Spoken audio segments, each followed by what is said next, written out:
मेरे YouTube channel math solution में आपका स्वागत है। यदि आपने अभी तक चैनल को सब्सक्राइब नहीं किया है तो प्लीज़ चैनल को सब्सक्राइब कर बेल आइकन का बटन जरूर प्रेस कर लें, जिससे कि गणित के किसी भी प्रश्न पर बनने वाली वीडियो अपलोड होते ही नोटिफिकेशन के द्वारा आप तक शीघ्र पहुंच जाए। प्रश्नावली 9.2 में प्रश्न संख्या 1 है। आकृति में ABCD एक समांतर चतुर्भुज है। ABCD एक समांतर चतुर्भुज है। AE DC पर लंब है और CF AD पर लंब है। यदि AB बराबर 16 है, AE बराबर 8, AB दिया है 16 है तो AB से DC भी 16 हो गया। AE बराबर 8, AE संगत ऊंचाई है DC के लिए, और CF बराबर 10 जो संगत ऊंचाई है AD के लिए, तो AD ज्ञात कीजिए।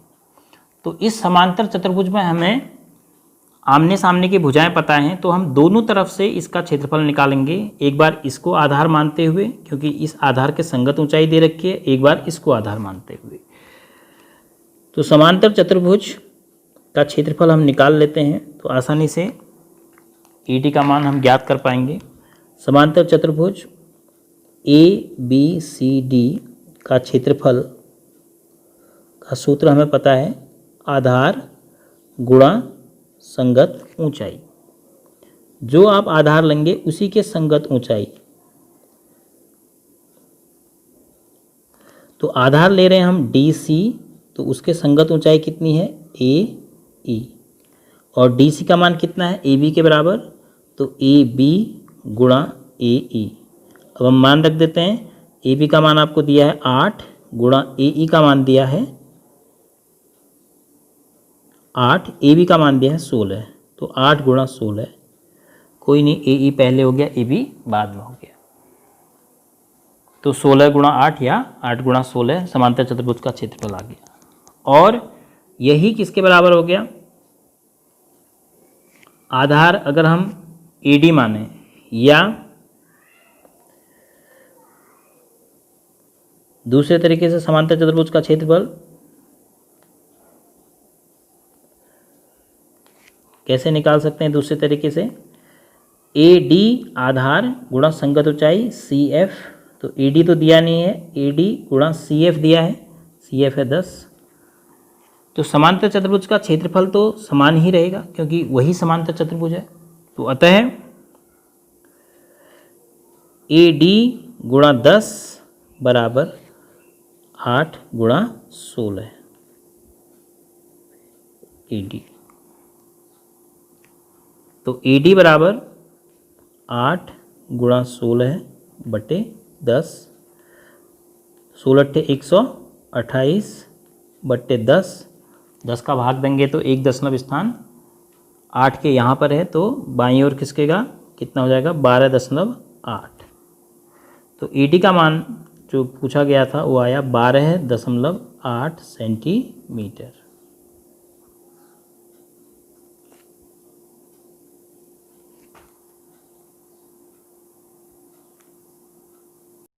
प्रश्न संख्या 2 है। EFG और H क्रमशः समांतर चतुर्भुज ABCD की भुजाओं के मध्य बिंदु हैं। AB, BC, CD और DA के मध्य बिंदु हैं। दर्शाइए कि एरिया ऑफ EFGH का क्षेत्रफल ABCD के क्षेत्रफल का आधा होगा।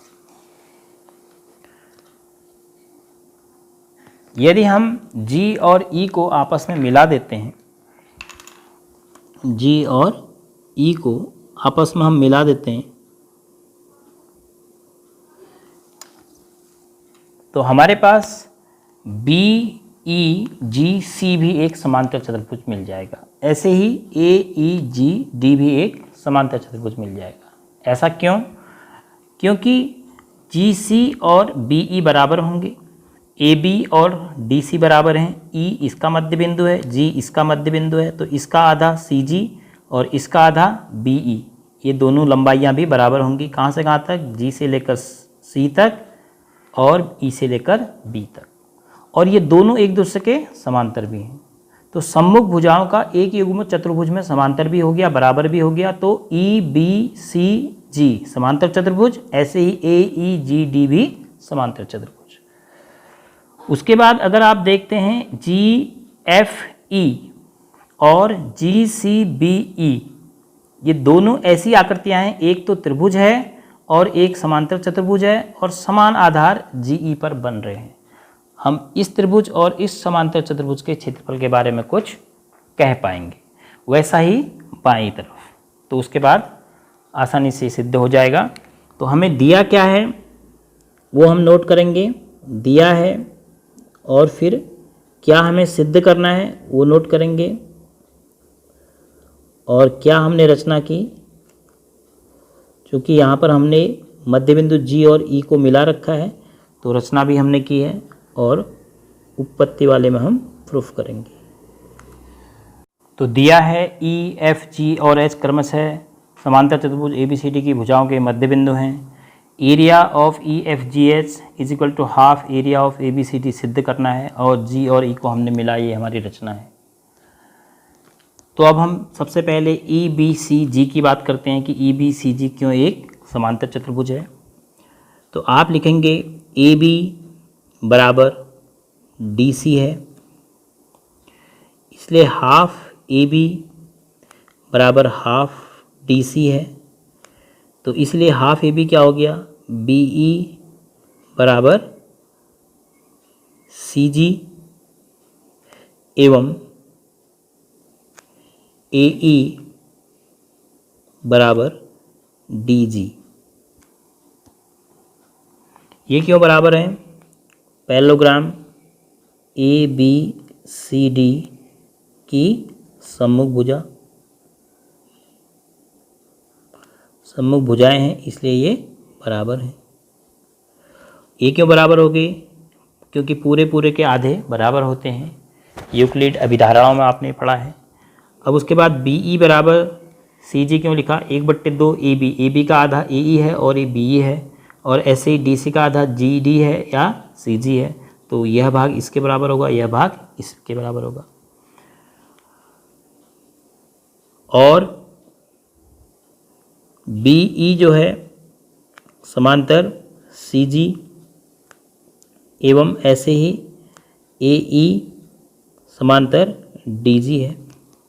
क्यों, क्योंकि AB समांतर है DC के, और ये रेखाखंड इन्हीं दो रेखाखंडों के भाग हैं। तो इन दो कंडीशन से और इन दो कंडीशन से हमें क्या मिल रहा है कि BEGC और EADG दोनों समांतर चतुर्भुज हो रहे हैं। तो इम्प्लाइज दैट AEGD एवं EBCG समांतर चतुर्भुज हैं दोनों, क्योंकि चतुर्भुजों के सम्मुख भुजाओं में एक युग्म बराबर भी हो गया और बराबर भी हो गया और समांतर भी हो गया। कब कोई चतुर्भुज समांतर चतुर्भुज होता है, जिसकी सम्मुख भुजाओं का एक युग्म बराबर भी हो जाता है और समांतर भी हो जाता है। देखो BECG के बराबर भी, BECE के समांतर भी, CG के समांतर भी, और ऐसे ही AEDG के बराबर भी और AEDG के समांतर भी। तो इसलिए हम क्या कहेंगे, ये दोनों चतुर्भुज समांतर चतुर्भुज है। अब हम देखते हैं त्रिभुज GEF और GEH को। त्रिभुज GEF एवं पैरेललोग्राम GEBC समान आधार पर हैं, समान आधार और समांतर रेखाओं के एक ही युग्म के बीच है। देखो GE समांतर BC, क्योंकि जब ये समांतर चतुर्भुज हो गया GEBC, तो यह सम्मुख भुजा भी आपस में क्या हो गई हैं, समांतर हो गई हैं। समान आधार एवं एक ही समांतर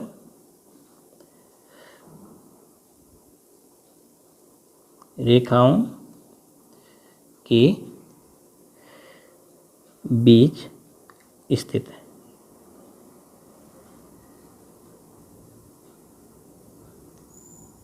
तो इसीलिए area of triangle GEF is equal to half area of parallelogram GEBC। ये हमें पहला परिणाम प्राप्त हो गया कि त्रिभुज का क्षेत्रफल समांतर चतुर्भुज के क्षेत्रफल का आधा हो जाएगा यदि त्रिभुज एवं समांतर चतुर्भुज दोनों समान आधार पर एक ही समांतर रेखाओं के बीच में स्थित होते हैं। ये त्रिभुज है GE आधार पर और यह है समांतर चतुर्भुज GE आधार पर और एक ही समांतर रेखाओं के बीच स्थित हैं, इसलिए त्रिभुज का क्षेत्रफल समांतर चतुर्भुज के क्षेत्रफल का आधा हो गया। ठीक इसी प्रकार आप बाईं तरफ के चित्र के लिए लिख सकते हैं। बाईं तरफ का मतलब GEH, area of triangle GEH is equal to half area of parallelogram AEGD। Equation number 2। अब इन दोनों इक्वेशन को अगर मैं ऐड कर देता हूं तो क्या मिलता है लेफ्ट हैंड साइड में? एडिंग फर्स्ट एंड सेकेंड दोनों को जोड़ने पर एरिया ऑफ ट्राइंगल GEF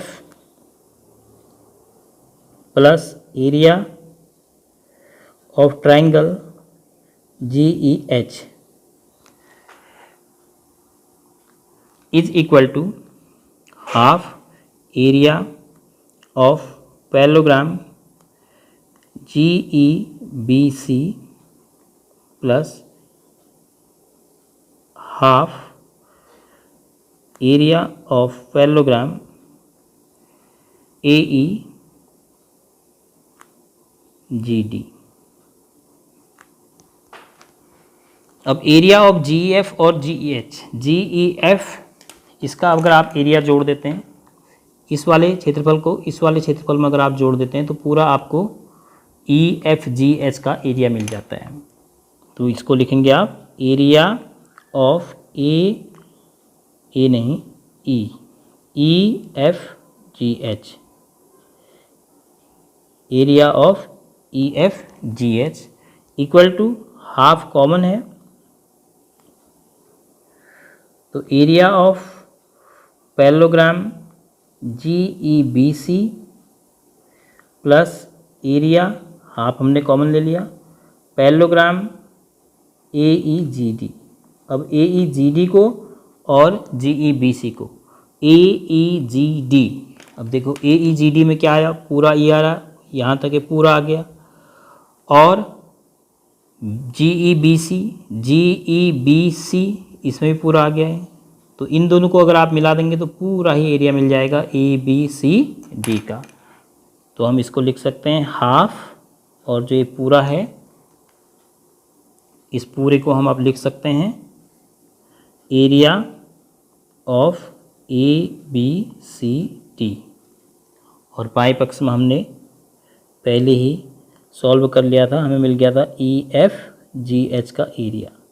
तो area of EFGH equal to half area of ABCD, यही हमने सिद्ध करना था।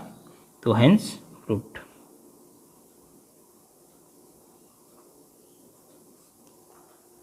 तरीका क्या है वो देख लीजिए आप। आपने G और E दो मध्य बिंदुओं को मिला लिया, फिर ये समझ लिया कि जो ये हाफ हैं ये भी समांतर चतुर्भुज हैं और इस हाफ के अंदर भी आपको समान आधार पर त्रिभुज दिख रहे हैं और ये दोनों त्रिभुज राइट साइड का और लेफ्ट साइड का मिलके आपका बीच का EFGH चतुर्भुज बना रहा है। तो इसलिए इन दोनों त्रिभुजों के क्षेत्रफलों का योग इस चतुर्भुज EFGH के बराबर होगा और इस समांतर चतुर्भुज और इस समांतर चतुर्भुज के क्षेत्रफलों का योग इस पूरे समांतर चतुर्भुज ABCD के क्षेत्रफल के बराबर हो जाएगा।